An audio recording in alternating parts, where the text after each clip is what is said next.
Graça abundante ao principal dos pecadores.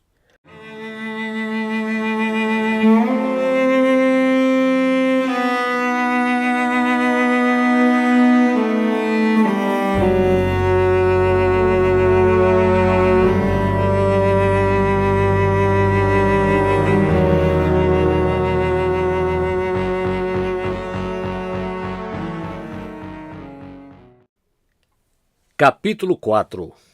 Atormentado pelo pecado e por Satanás. Nesse tempo, o estado espiritual e a grande alegria do povo de Bedford me foram apresentados em um tipo de visão. Era como se eles estivessem sentados no lado ensolarado de uma montanha alta, revigorando-se ao calor dos raios solares.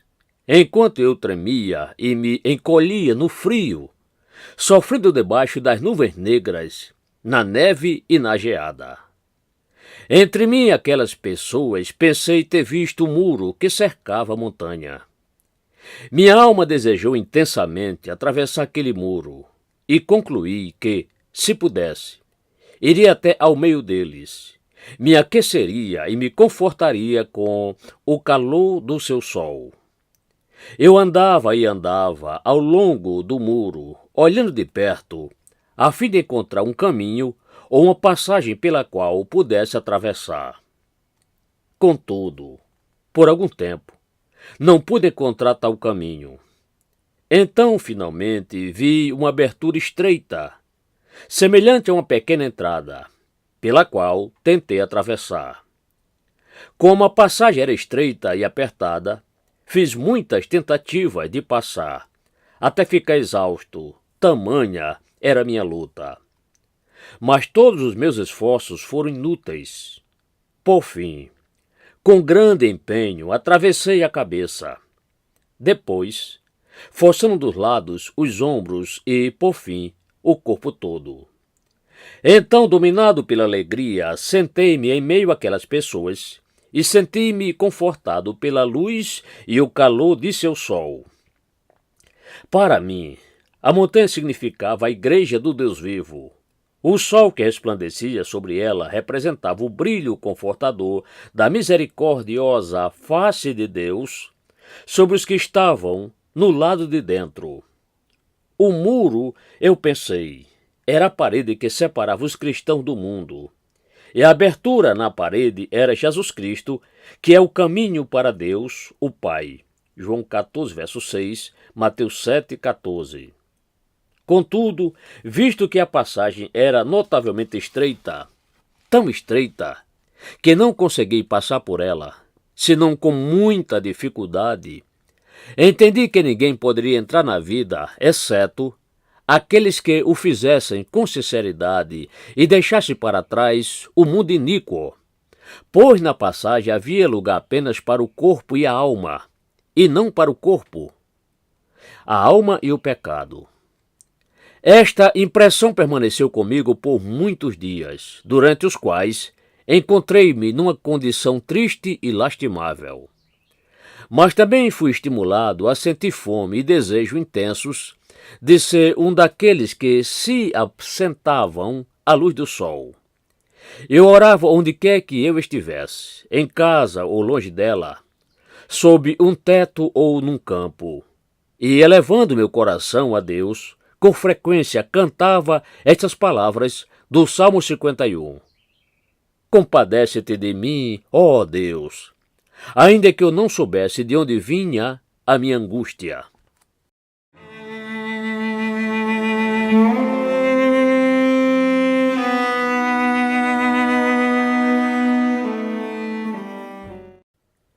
Eu sou um dos eleitos de Deus? Até então, eu não estava totalmente persuadido de que tinha fé em Cristo. E em vez de encontrar neste fato qualquer tipo de paz, comecei a ter a alma afligida por novas dúvidas quanto à minha felicidade vindoura e, especialmente, quanto a ser ou não um eleito. Mas o que aconteceria se o dia da graça já houvesse passado e acabado para sempre? Sentia-me grandemente angustiado e inquieto por essas duas tentações. Às vezes por uma delas, às vezes pela outra. Em primeiro lugar, no tocante às minhas dúvidas a respeito de ser ou não um eleito, descobri nesse tempo que, embora tivesse um intenso desejo de achar o caminho para o céu e para a glória, e nada fosse capaz de afastar-me deste desejo, o assunto da eleição me ofendia e desencorajava tanto que sentia, especialmente em certos momentos, como se a força e o poder de tal desejo extraíssem o vigor de meu corpo. Este versículo, assim, pois, não depende de quem quer ou de quem corre, mas de usar Deus a sua misericórdia. Romanos 9,16. Também parecia esmagar todos os meus desejos. Não sabia o que fazer com este versículo, pois, evidentemente, compreendia que, se o Deus Todo-Poderoso, em sua infinita graça e bondade, não me tivesse escolhido para ser um vaso de misericórdia, nenhum bem procederia de mim, mesmo que desejasse, ansiasse e labutasse por toda a vida, até que meu coração definhasse. Portanto, estas perguntas permaneciam comigo. Como você pode saber que é um eleito? E se você não for, o que acontecerá? Oh, Senhor! Eu pensava, e se não sou um eleito? Talvez você não seja um eleito, dizia o tentador. De fato, talvez eu não seja, eu pensava. Então, dizia Satanás, você pode também abandonar essas dúvidas e parar de lutar, porque se você não é realmente um eleito de Deus, não há esperança de que seja salvo, pois não depende de quem quer ou de quem corre, mas de usar Deus a sua misericórdia. Estas coisas me deixavam desnorteado, não sabendo eu o que dizer ou como responder a essas tentações. De fato, nunca me ocorreu que era Satanás quem me atacava dessa maneira. Pensava que a minha própria prudência levantava tais questionamentos. Eu defendia de todo o coração que somente os eleitos obtinham a vida eterna. Mas a pergunta era se eu era um deles. Assim, por muitos dias, fui severamente afligido e desnorteado por estas coisas. Com frequência, quando caminhava para qualquer lugar, chegava ao ponto de quase cair devido ao desânimo mental. Um dia, após ter sido oprimido e perturbado por várias semanas, estava perdendo todas as esperanças de obter a vida. Estas palavras penetraram com vigor em meu espírito.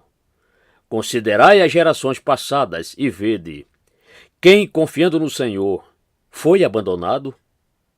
Fui sobremaneira iluminado por essas palavras e encorajado na alma.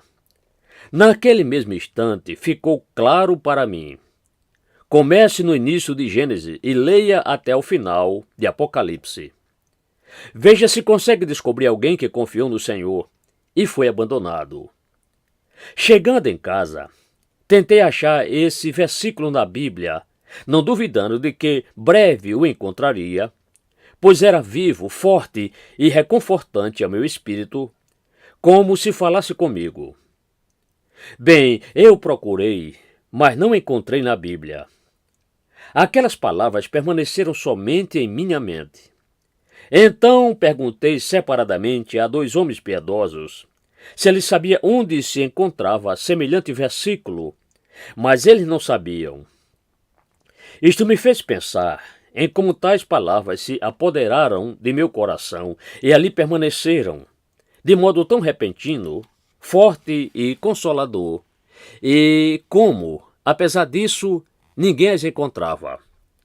Ao mesmo tempo, nunca duvidei de que estivessem nas Escrituras Sagradas.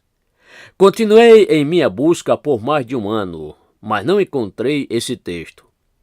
Então, por fim, olhando rapidamente os livros apócrifos, eu encontrei em Eclesiástico 2, verso 10.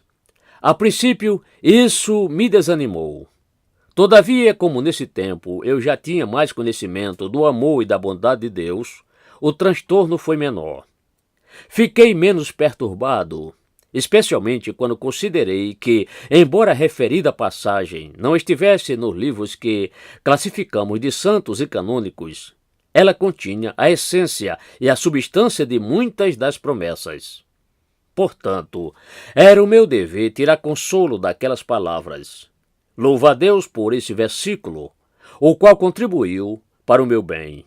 A sua mensagem ainda brilha diante de mim.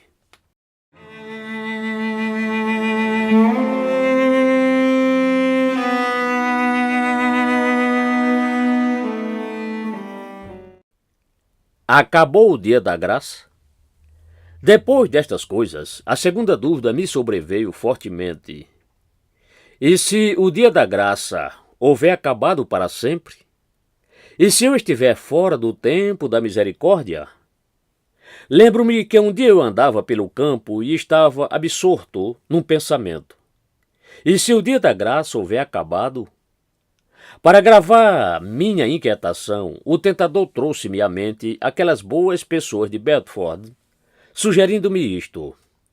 Desde que elas já são convertidas, são o povo a quem Deus tencionou salvar nestes lugares. Eu chegara muito tarde. Elas tinham recebido a graça antes de minha chegada. Agora, eu estava em grande aflição, acreditando que essa era realmente a minha situação. Assim impaciente, não conseguia parar de andar de um lado para o outro, lamentando minha triste condição, considerando-me pior que milhares de tolos, por haver demorado tanto e ter gastado tantos anos no pecado, como eu o fizera. Clamava continuamente: oh, se ao menos eu tivesse me convertido antes, se tivesse me convertido 7 anos atrás. Também ficava irado contra mim mesmo, ao pensar que não tinha bom senso e desperdiçava meu tempo até que minha alma e o céu estivessem perdidos. Tendo sido atormentado por esse temor durante um longo período, eu mal conseguia continuar vivendo. E passando por uma situação semelhante àquela na qual recebi outro encorajamento, entraram em minha mente as seguintes palavras: ainda há lugar. Obriga todos a entrar, para que fique cheia a minha casa. Lucas 14, versos 22 e 23. Estas palavras, em especial a frase ainda há lugar, me foram agradáveis, pois pensei ter entendido por meio delas que havia lugar suficiente para mim no céu. Além disso, considerei que, ao dizê-las, o Senhor Jesus pensou em mim. E sabendo que viria o tempo em que eu estaria aflito, com temor de que não houvesse lugar para mim em seu coração, ele as falou e deixou registradas, de modo que eu encontrasse ajuda para lutar contra esta vil tentação. Naquele momento, acreditei verdadeiramente nisso. Passei um tempo na luz e no encorajamento dessas palavras, e o conforto se tornava ainda maior quando considerava que, há muito tempo, o Senhor Jesus havia pensado em mim e falado essas palavras com um propósito, por amor de mim. Acreditei que ele as dissera com o propósito de que eu fosse encorajado por elas. Mas eu não ficava sem minhas tentações. Tentações tanto de Satanás, como de meu próprio coração e de minhas companhias ímpias. Contudo, agradeço a Deus porque as tentações foram sobrepujadas por uma conscientização acerca da morte e do dia do juízo que permaneciam diante de mim. Eu pensava frequentemente em Nabucodonosor, a respeito de que fora dito que lhe seriam dados todos os reinos da terra. Daniel 5, versos 18 e 19. Eu pensava que, se este grande homem recebesse todas as suas bênçãos neste mundo, uma hora no inferno o faria esquecê-las todas. Este pensamento foi uma excelente ajuda para mim.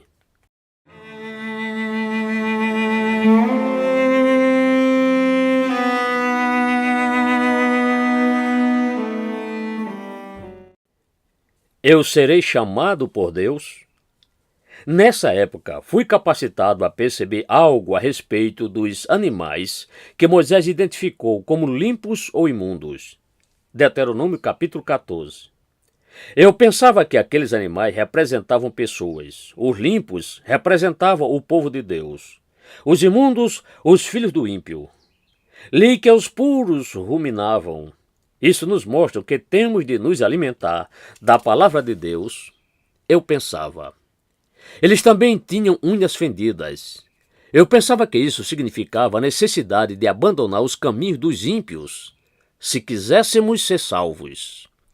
Contudo, ao ler um pouco mais a respeito desses animais, descobri que, mesmo que ruminássemos, como a lebre, e tivéssemos unhas semelhantes às dos cães, ou tivéssemos unhas fendidas, como as dos porcos, e não ruminássemos, como as ovelhas, ainda seríamos imundos. Imaginava que a lebre representava aqueles que falam sobre a palavra, mas andam nos caminhos do pecado. O porco representaria a pessoa que abandona o seu pecado e a corrupção externos, mas não possui a palavra da fé, sem a qual não há salvação, não importando quão piedosa seja uma pessoa. Depois, lendo a palavra, descobri que aqueles que serão glorificados com Cristo no mundo por vir devem ser chamados por Ele nesta vida, chamados a compartilhar de sua palavra e sua justiça, das consolações e primícias de seu Espírito, chamados ao interesse especial por todas as coisas celestes, que certamente preparam a alma para o descanso e o lar de glória que está no céu. Mais uma vez fiquei como que paralisado, sem saber o que fazer, temendo que não fosse chamado. Se eu não for chamado, pensei, o que pode me fazer algum bem? Ninguém herda o reino dos céus, exceto aqueles que são chamados. Oh, como eu passei a amar aquelas palavras sobre a chamada do crente, tais como as que o Senhor disse a alguém, segue-me, e a outro, vem após mim. Eu pensei, oh, se ele dissesse isso para mim também. Quão alegremente eu o seguiria. Não posso expressar com que anseio supliquei a Cristo que me chamasse. Continuei assim por um tempo, com intenso desejo de ser convertido a Jesus Cristo. Naquele dia, também vi uma glória tão imensa em ser convertido, que não pude descansar sem ter parte nesta glória. Ouro. Se ela pudesse ser obtida com ouro, o que eu não teria dado por ela? Se eu possuísse o mundo inteiro, teria dado 10.000 vezes mais por essa glória, para que minha alma fosse trazida ao estado de conversão. Quão amáveis pareciam agora aqueles que eu considerava homens ou mulheres convertidos. Eles brilhavam, andavam como pessoas que têm sobre si o inconfundível selo do céu. Oh, eu vi que as suas divisas caíram em lugares amenos e que possuíam a linda herança. Salmo 16, verso 6. O que me fez sentir mal foram as palavras de Cristo registradas no Evangelho de Marcos. Subiu ao monte e chamou os que ele mesmo quis, e vieram para junto dele. Marcos 3, verso 13. Esse versículo me fez desanimar e temer, mas também inflamou a minha alma. O que me fez temer foi esta consideração. Cristo não poderia gostar de mim, uma vez que chamava somente aqueles que ele mesmo queria. Oh, a glória que vi naquele bendito estado envolveu tanto meu coração, que eu mal podia ler a respeito de alguém a quem Cristo chamara, sem desejar. Se eu estivesse no lugar de um desses, se eu fosse Pedro, se eu fosse João, ou se, ao menos, eu estivesse lá e o ouvisse quando ele o chamou, como eu teria clamado, ó Senhor, chama-me também! Mas tinha medo de que ele não me chamaria. De fato, o Senhor permitiu que eu continuasse assim por muitos meses, sem revelar-me se eu já era dele ou se seria chamado no futuro. por fim, depois de muito tempo e de muito rogar a Deus que pudesse compartilhar da chamada santa e celestial, este versículo veio ao meu coração. Expiarei o sangue dos que não foram expiados, porque o Senhor habitará em Sião. Joel 3, verso 21. Pensei que estas palavras haviam sido enviadas para encorajar-me a continuar esperando em Deus. E para mim, elas significaram que chegaria o tempo em que eu seria verdadeiramente convertido a Cristo, se até aquele momento eu não o era.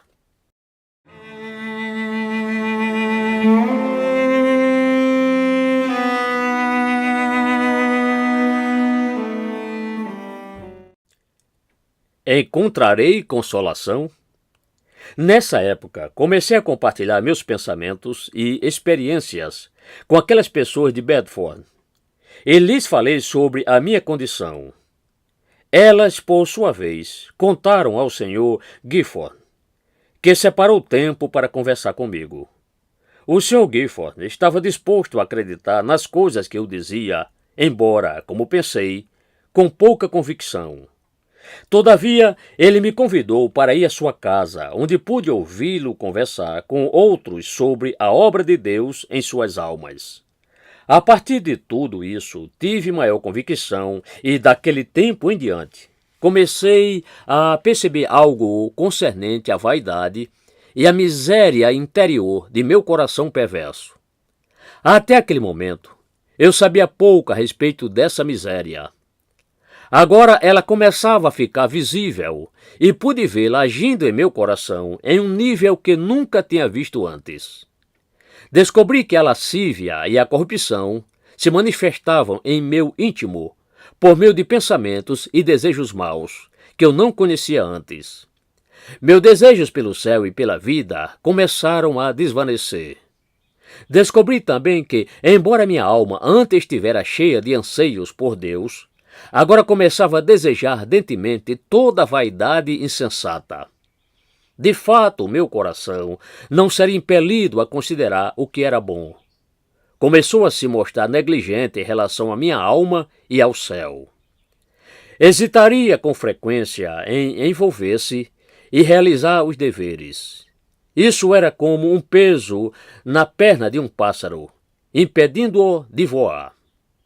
Eu pensei, estou ficando cada vez pior. Estou agora mais distante da conversão do que antes. Minha alma começou a afundar em desespero e comecei a nutrir tamanho desânimo em meu íntimo, que me senti profundamente abatido, como se estivesse no inferno. Mesmo se eu tivesse sido queimado na estaca, não podia acreditar que Cristo me amava. Infelizmente, não consegui ouvi-lo, nem vê-lo, nem apreciar qualquer das coisas concernentes a ele. Era como se eu estivesse sendo impelido por uma tempestade. Meu coração era imundo e os cananeus habitariam a terra.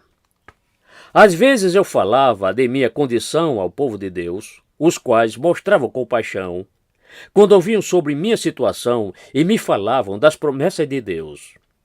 Mas não fazia diferença para mim se diziam que eu precisava tocar o sol com os dedos, ou se me mandavam receber ou confiar nas promessas.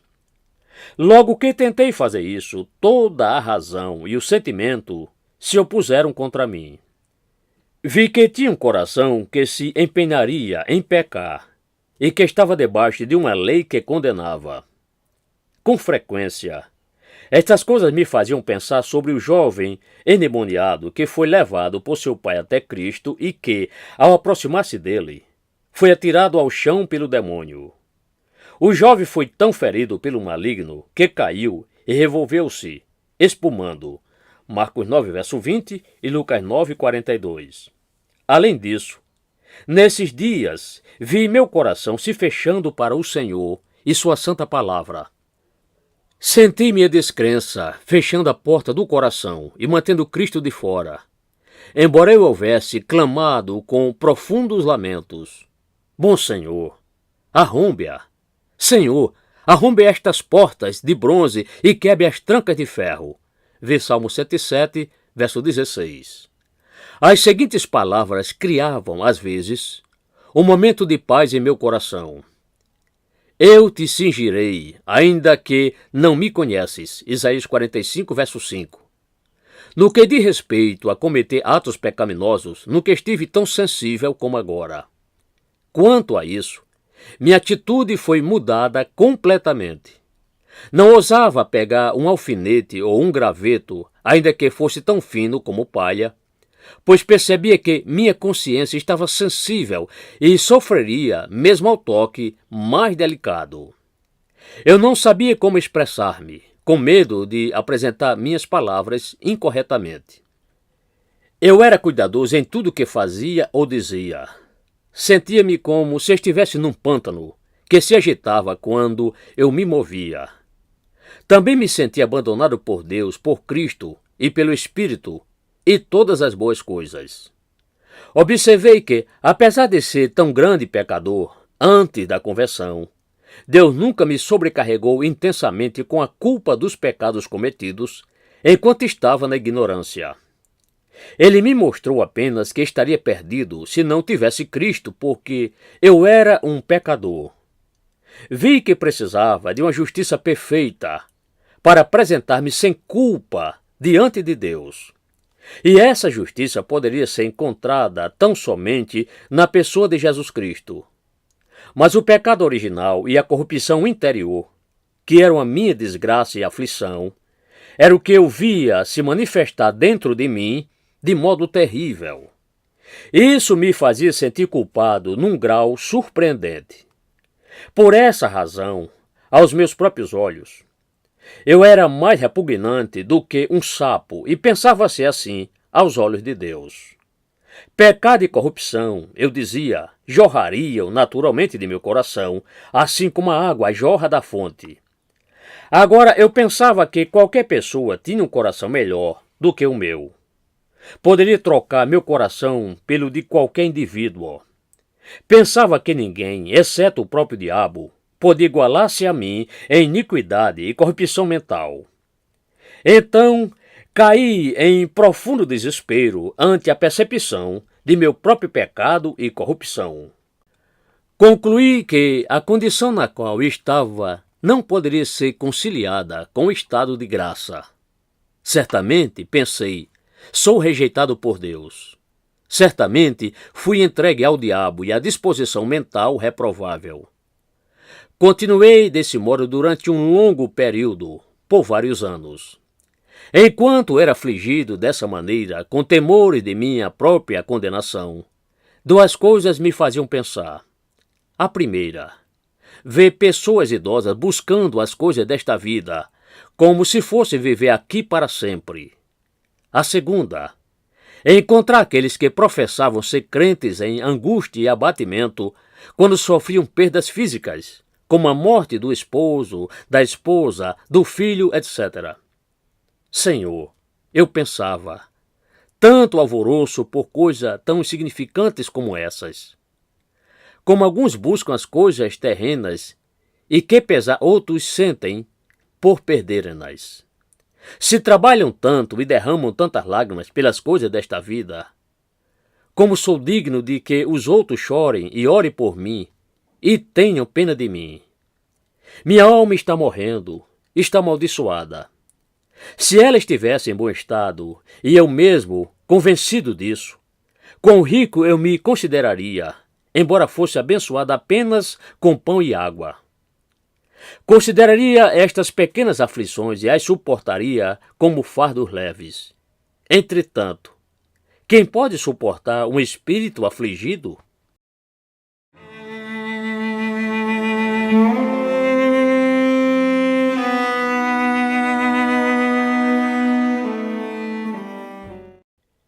Cristo removerá a minha culpa? Apesar de severamente preocupado, agitado e aflito com a visão, a consciência e o terror de minha própria iniquidade, temia que esta visão e esta consciência deixasse minha mente. Descobri que, se a culpa da consciência não fosse removida da maneira certa, ou seja, pelo sangue de Cristo, o estado da pessoa se tornaria pior. perdendo ela a mente preocupada. Portanto, se minha culpa pesasse intensamente sobre mim, eu suplicaria a Deus que o sangue de Cristo a removesse.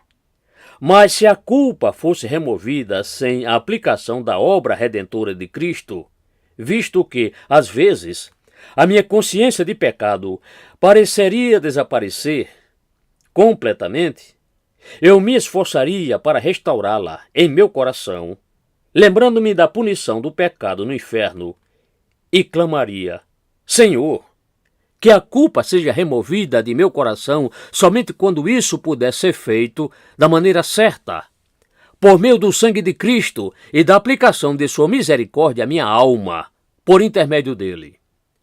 Este versículo estava firme em meu coração e mente. Sem derramamento de sangue, não há remissão. Hebreus 9, verso 22.